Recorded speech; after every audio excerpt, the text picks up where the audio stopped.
días, buenas tardes, buenas noches. Nosotros somos el grupo 4, conformado por Isabel Patricio Velázquez, Raymond Sánchez Velarde, Cris Quispe Durán y quien les habla, Jaciel Terrones Quispe.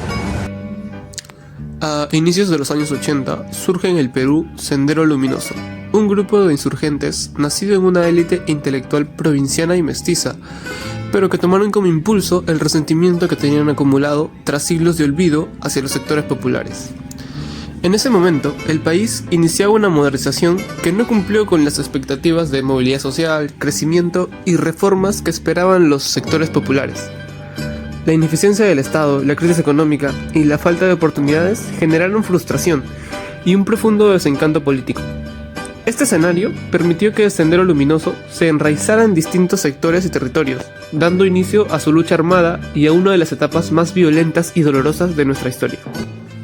En la semana 12 analizamos el inicio de la violencia de Sendero Luminoso, cuyo primer acto fue la quema de ánforas en Chushchi, Ayacucho, coincidiendo con el inicio de las primeras elecciones generales. Este contexto electoral y la reciente reforma agraria, que había reducido parcialmente el poder comunal, limitaron la aceptación inicial del grupo. Ante las posteriores y constantes ataques violentos, la respuesta del Estado incluyó la intervención del ejército, donde la población rural fue la principal afectada, pues la ausencia de uniformes distintivos dificultaba identificar a los senderistas, intensificando la represión indiscriminada. Esta violencia provocó desplazamientos masivos hacia las ciudades de la costa, generando procesos de invasión y asentamientos humanos precarios en las periferias. En la semana 13, revisamos el texto de Jorge Manrique, donde nos explica que en apenas una década la percepción del peruano pasó de ser permisiva a asociarse con la violencia, debido al impacto de los ataques en las zonas más afectadas por Sendero Luminoso.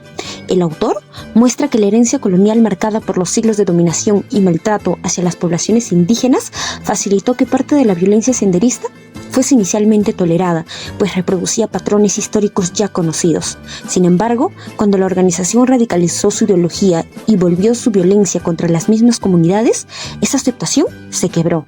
Manrique también analiza la figura del pistaco como símbolo del miedo social frente a una modernidad que prometía oportunidades, pero que para muchos significaba exclusión y despojo.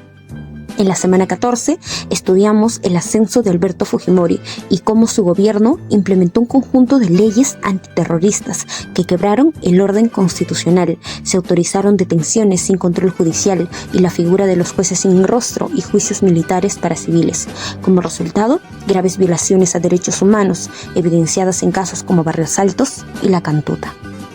Según Gómez de la Torre Rota y Medrano Carmona, el terrorismo en el Perú tiene raíces profundas en su historia social, económica y política.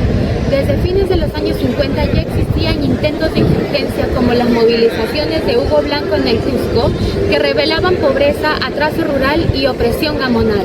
En los años 70, grupos como el MIR y el ELN también intentaron levantarse, pero fueron derrotados. Aún así, evidenciaron el descontento causado por la desigualdad, la concentración de riqueza en Lima y la migración campesina hacia condiciones precarias en la costa.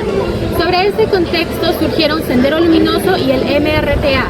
Sendero aprovechó la pobreza y el aislamiento y la débil presencia del Estado en regiones como Ayacucho, mientras que la influencia de Abimael Guzmán en la Universidad de Huamanga fortaleció su ideología extremista. La insurgencia creció también porque algunos sectores militares reconocían la injusticia social existente. Finalmente, al no lograr movilizar políticamente a la población, Sendero y el MRTA recurrieron a la violencia aprovechando un Estado débil y distante. Así se configuró el escenario que hizo posible el surgimiento del terrorismo en el Perú. Durante los años más duros del terrorismo, Sendero Luminoso buscó controlar espacios claves como la Universidad La Cantuta mediante amenazas y violencia. Esto generó intervenciones militares que terminaron destruyendo facultades y quemando miles de libros, causando un grave daño a la educación y al patrimonio cultural del país. Desde 1980, Sendero impulsó una guerra popular basada en asesinatos, destrucción de autoridades locales y control total de las comunidades rurales, lo que obligó a los campesinos a formar rondas de defensa. La respuesta del Estado también produjo abusos que incrementaron el sufrimiento de la población. En Lima, Sendero llevó el terror al extremo, con coches bomba, apagones y atentados como el de Tarata, buscando generar miedo masivo y desestabilizar al Estado. Las consecuencias fueron devastadoras: miles de muertos, comunidades destruidas y una sociedad marcada por el miedo. Muy buenas noches. En esta oportunidad nos encontramos con la señora Domitila Durán Mazo, de 62 años.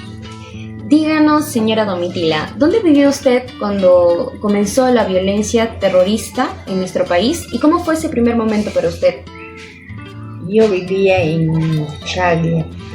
Para nosotros era un momento muy difícil cuando los terroristas llegaron a nuestro distrito, porque ellos nos obligaban a salir a las reuniones para estar con ellos. Y después nosotros ya somos perseguidos por la policía. ¿Qué fue lo más duro que vivió durante el conflicto? Cuando ya ellos nos obligaban a hacer las reuniones y la policía nos buscaba, ya no nos dejaba estar en nuestra casa, dejando a mis hijos, se han dado, la policía llegaba, se comía toda su comida de mis hijos. ¿Cómo afectó todo eso a su familia? Afectó feo, a mi esposo le perseguían, no podían trabajar, ya no hemos tenido nada. Hemos llegado a estar mal toda la familia. ¿Qué es lo que no quisieras que se olvide de todo lo que viviste? Que vuelvan los terroristas. Ya no queremos eso. Queremos vivir. Gracias. En esta segunda oportunidad nos encontramos con el señor. Mi nombre es Marcial Quispe Castro, de 70 años, del departamento de Huánuco, provincia de Pachí, distrito de Chaglia. Díganos, señor Marcial, ¿dónde vivió usted cuando comenzó la violencia terrorista y cómo fue ese primer momento para usted? Bueno, en 1980 ya Sendero Luminoso había los brotes. En 1987 incursionaron la provincia de Pachitea en el departamento y el distrito de Chaglia. Exoneraron el consejo distrital, el consejo provincial, lo cual acreditaron a 3 personas, donde mejor dicho iban a matarlo, pero el pueblo se opuso de la justicia de ellos. ¿Qué fue lo más duro que vivió durante ese tiempo? ¿Cómo afectó a su familia? Y sobre todo, ¿qué es lo que usted quisiera que nunca se olvide? A la verdad que nosotros vivíamos traumados. Un trauma nos daba, aparte a nosotros como padres, que íbamos encima, por decir, estábamos obligados a una política, ¿no? Y nunca ni hemos pensado ni queríamos existir en Chaglia. Pero en eso había mucha venganza, muertos por todos los sitios. Cuando había el paro armado, desde aquí todo, la Oroya, todo, no te vendían ni gasolina, no te vendían nada, y donde sea que nos paraba el paro armado, ahí tenemos que aguantar hasta que ellos ordenen. ¿Y qué es lo que quisiera que nunca se olvide? ¿Qué es lo que quisiera que nunca se olvide o que no se repita? Jamás en la vida quisiera que se repita esa cosa, gracias al presidente de turno de ese entonces, que ha afrontado la subversión, como se llama el señor Alberto Fujimori. Gracias, mejor dicho, a esa decisión que ha tomado, hoy vivimos tranquilos, vivimos libres, mejor dicho, recién hay presencia del Estado, así que para ese entonces no había nada. Por un lado, el Estado respondió con medidas represivas que, si bien lograron debilitar a los grupos subversivos, generaron graves violaciones a los derechos humanos, como las documentadas en los casos de Barros Altos y La Cantuta, anteriormente mencionados. La implementación de leyes antiterroristas sin controles judiciales y las creaciones de figuras como los jueces sin rostro no solo quebraron el orden constitucional, sino que también profundizaron la desconfianza de la población ante las instituciones estatales. Por otro lado, la sociedad civil, especialmente en las zonas rurales, quedó atrapada entre 2 fuegos: la violencia senderista y la represión militar. Las rondas campesinas de autodefensa, aunque surgieron como una respuesta legítima ante la ausencia del Estado, evidenciaron el abandono histórico a estas comunidades. En conclusión, esta etapa tan crítica fue sumamente indispensable para la búsqueda de un Estado igualitario, legítimo y presente en todo el territorio nacional. Recordar uno de los episodios más trágicos de la historia del Perú es fundamental para el compromiso con la memoria, la democracia y un Estado que lucha por la paz. Así, nos despedimos en la blanca ciudad de Arequipa, cuna del líder de Sendero Luminoso Abimael Guzmán, que dejó huellas muy profundas en la historia del Perú y en la mente de cada peruano, recordándonos cada día de qué es lo que ocurre cuando un Estado fragmentado y una población que recuerda más sus diferencias que aquello que los une como peruanos van de la mano.